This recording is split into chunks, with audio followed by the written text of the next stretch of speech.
የተከበራችሁና የተወደዳችሁ የሚዛን ቲዩብ ተከታታዮች ይሄ የማሳያችሁ ጃፓኖች ሪሰርች ያደረጉትና በጣም የሚገርም ቴክኖሎጂ ተጠቅመው ለምን ርቀታችሁን ጠብቁ በተለይ ከሚያስነጥስ ሰው የተባለበት ምክንያት ቁልጭ አድርጎ የሚያሳይ ነው። እባካችሁ ተከታተሉት ለሌሎችም ሼር አድርጉት እና ይሄ ቴክኖሎጂ የሚገርም ነው እና በሌዘር ነው። እስቲ እንመልከተው አብረን። ይኸውላችሁ በሚያስነጥስበት ሰዓት ምን አክል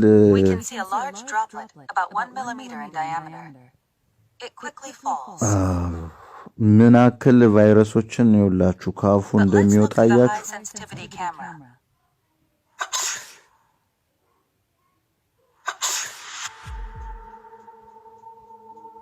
በሚያስነጥስበት ሰዓት በጣም በብዙ ሚሊዮን የሚቆጠሩ ያው ቫይረሶችን ነው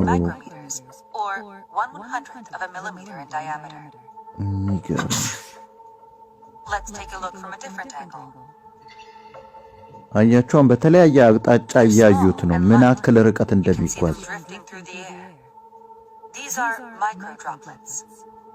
እና አሁን ይሄ ሰውዬ ማክስ እንትን ያፍ መሸፈኛ ቢጠቀም ይሄንን አሁን መቀነስ ይቻላል። አሁን ደግሞ ይኸውላችሁ ከሰው ጋር ፊት ለፊት ተቀምጦ በሚነጋገርበት ሰዓት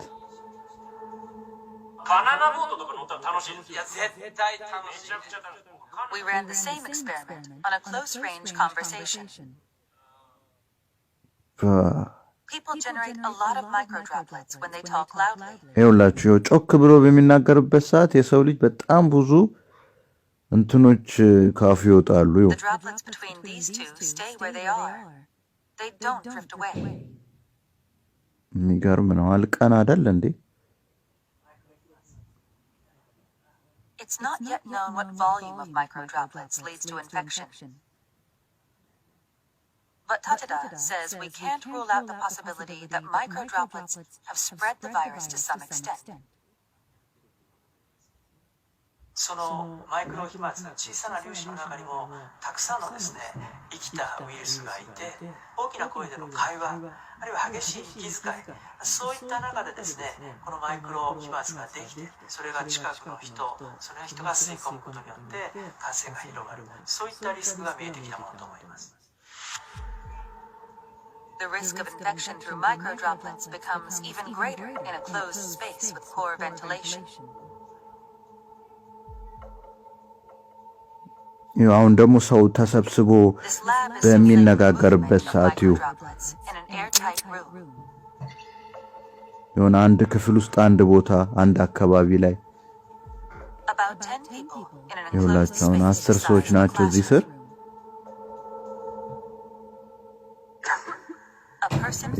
አንድ ይኸውላችሁ and spreads about 100,000 droplets.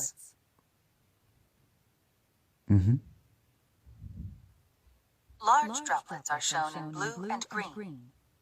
Most of these fall to the ground within 1 minute. But the microdroplets shown in red continue to drift.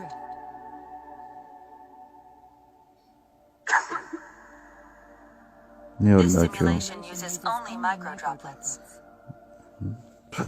5 minutes later, 10 minutes later. ይሄ ሁሉም ማየት አለበት ባካችሁ በተለይ ኢትዮጵያ ያሉ ሰዎች ታክሲ ምናምን የሚጠቀሙ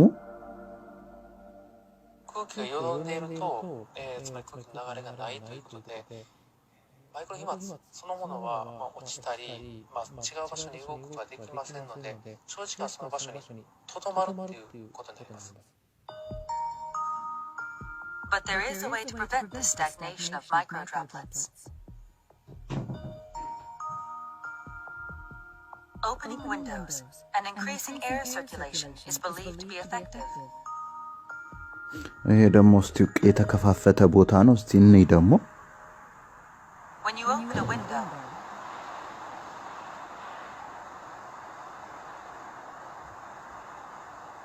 micro droplets are quickly swept away.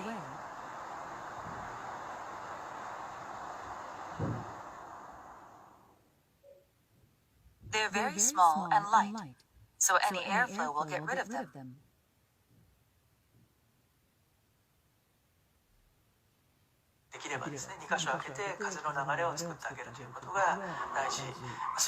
የሚገርም ቴክኖሎጂ ነው የተጠቀሙት።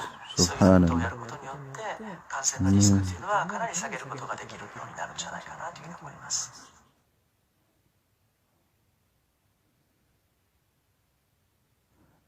የሚገርም ነውና እባካችሁን ሼር አድርጉት ለሌሎችም። ብዙ ሰዎች አሉ ይሄ አትቀራር ማለት ርቀታችሁን ጠብቁ የሚለውን ነገር በጣም በንቀት እየተመለከቱ ያሉ ሰዎች አሉና እንደውም ትላንትና ያየሁት ቪዲዮ ላይ ጣሊያኖች ይሄ ሁሉ ሰው የታመመው በጣም እንትን ብለው ነበር። በተለይ ወጣቶቹ የታለ ኮሮና በሚል በቃ በጣም ተዳፍረው ነበር። እባካችሁን ይሄንን ሼር አድርጉት ለሌሎችም፣ በጣም ጠቃሚ ትምህርት ነው። እኔ ራሱ ይሄንን ካየው በኋላ በጣም ብዙ አመለካከቶቼ ተቀይረዋል እና